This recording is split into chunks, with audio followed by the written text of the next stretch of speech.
In this video, I want us to discuss the effect of the Constitution of Kenya 2010 as an instrument of law on political, on cultural, ethnic, economic, and gender aspects of the Kenyan, society since its adoption. You see, the Constitution of Kenya 2010 is arguably the most transformative legal instrument in Kenya's post-independence history. Promulgated on 27th August 2010 after decades of constitutional reform, it replaced, the Independence Constitution of 1963 and fundamentally altered Kenya's legal, Kenya's political, Kenyan social and economic architecture.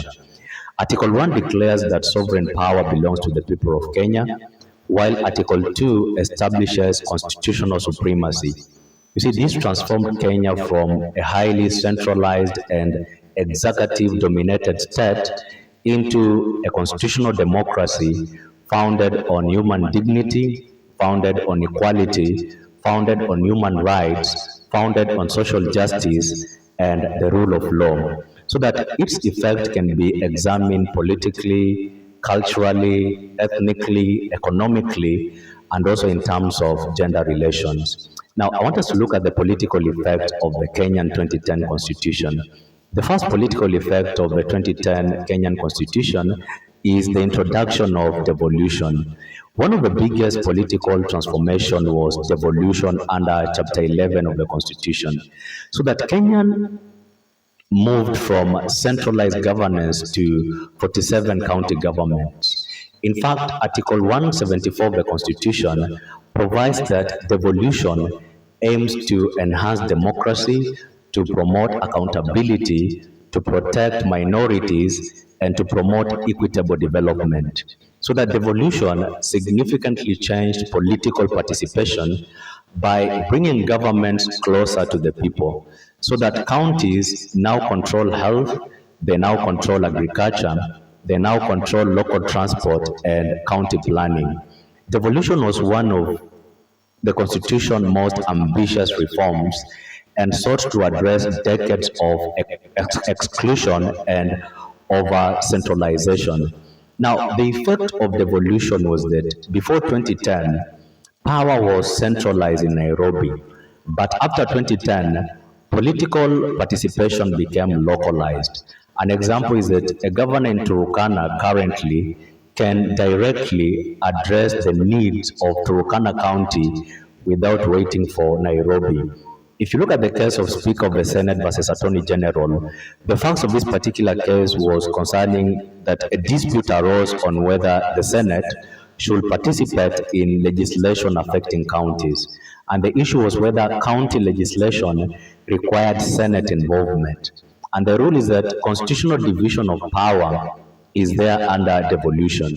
And the application was that the Supreme Court affirmed the Senate's role in protecting, the interest of counties. And the conclusion of this particular case was that devolution strengthened, constitutional governance. So the political significance of this particular case is that it protected devolved governance. The second political effect of the Kenyan 2010 Constitution is that it strengthened separation of power. The Constitution established, clearer institutional independence among the executive, the legislature, and the judiciary. And you see, this reduced, executive dominance. Judicial independence was also strengthened under Article 159 to 173. If you look at the case of Judges and Magistrate Vetting Board versus Kenya Magistrate and Judges Association, the court affirmed, judicial reform and accountability under the Constitution. And the effect of this was that judicial independence actually improved. The third political effect of the Kenyan 2010 Constitution is that it expanded political rights. Article 38 guarantees political rights, including voting, running for office, and political participation. You see, this democratized, governance in Kenya. Now, let's look at cultural effects of the 2010 Kenyan Constitution. You see, the Constitution recognizes culture as the foundation of a nation. Article 11 recognizes culture as the foundation of a nation. In fact, this elevated, cultural rights into constitutional rights. The first cultural effect of the 2010 Kenyan Constitution is protection of cultural identity. You see, communities gained legal protection of language, protection of tradition, and also protection of heritage. An example is that indigenous groups now can assert, cultural rights. In the case of Katiba Institute versus Attorney General, the courts have repeatedly, enforced participatory constitutional culture. The second cultural effect of the 2010 Kenyan Constitution is the recognition of traditional dispute resolution. Article 159(2)(c) recognizes traditional dispute resolution, and this gave constitutional, legitimacy to indigenous justice systems. An example is, clan elders currently can resolve land disputes. If you look at the case of Kinyanjui Kimani versus Muiru Kiganga, though this case predates, the Constitution of 2010, it remains important for customary law recognition. The effect of this particular case is that customary law now enjoys stronger constitutional legitimacy.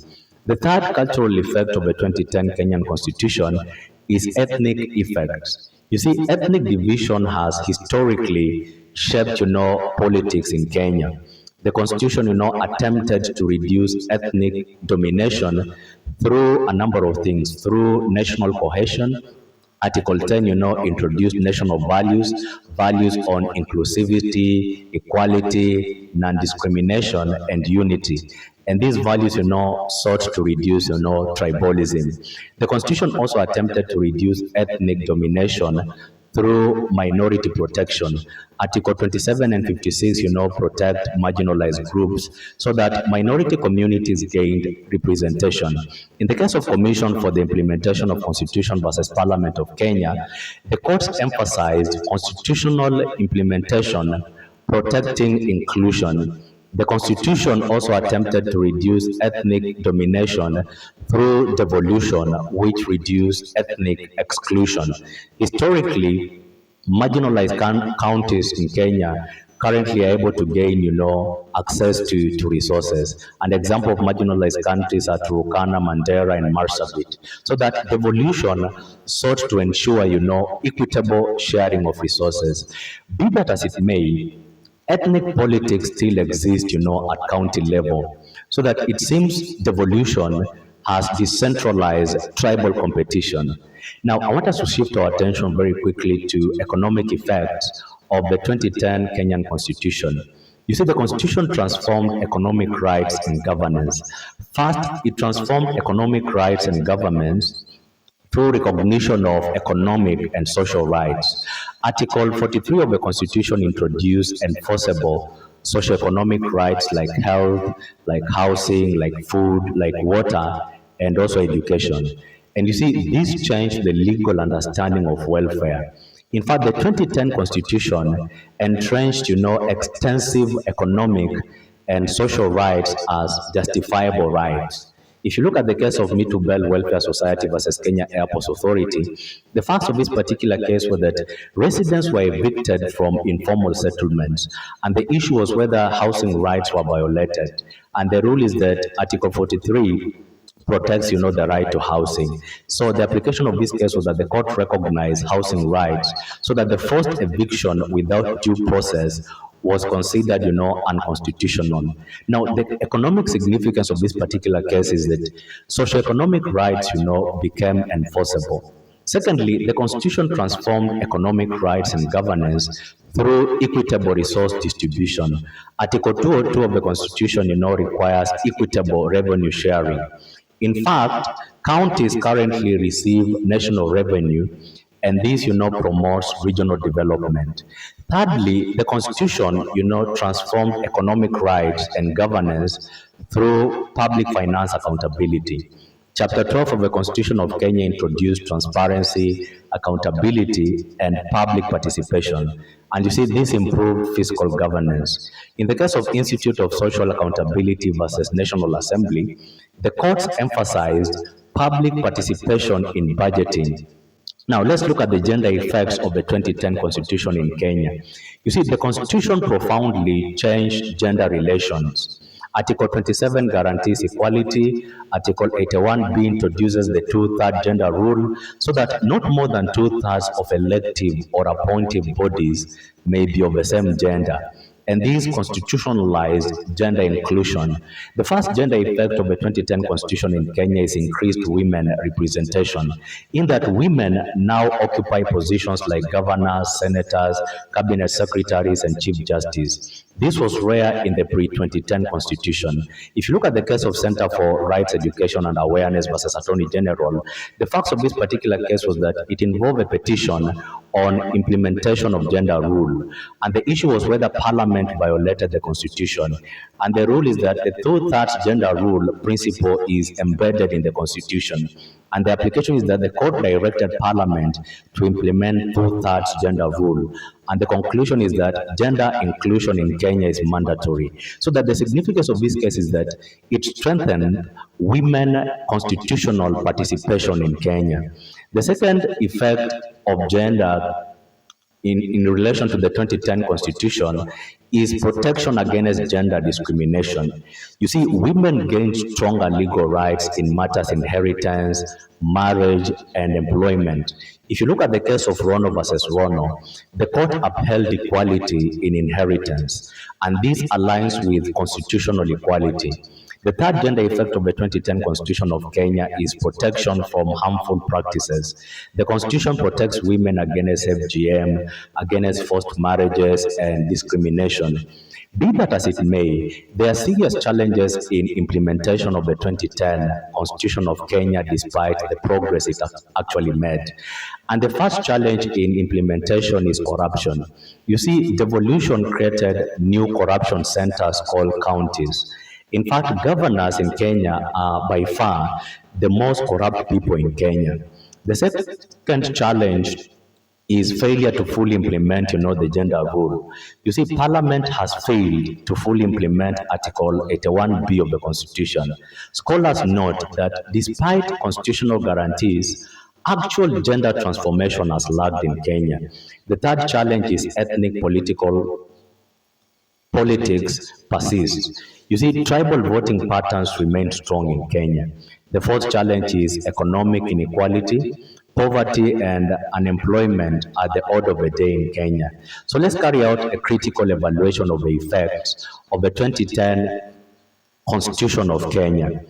You see, before 2010, the state was centralized. After 2010, we have devolved government.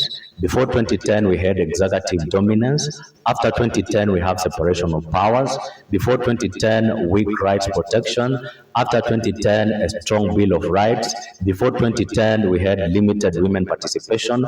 After 2010, we have gender inclusion. Before 2010, we had marginalized minorities. After 2010, we have minority protection. However, implementation remains incomplete, and this clearly shows that law alone cannot transform society without political will. The conclusion is that the Constitution of Kenya 2010 has fundamentally reshaped, Kenya society politically, culturally, ethnically, economically, and also in gender relation. Politically, it has decentralized power. Culturally, it has recognized diversity. Ethnically, it has promoted inclusion. Economically, it has constitutionalized social justice. And in terms of gender, it has brought about equality. Although challenges remain, the impact has been revolutionary and remains, the legal foundation of Kenya's democratic future. My name is Biketi. If it is your first time here, make sure to follow this channel and to subscribe for more legal lessons.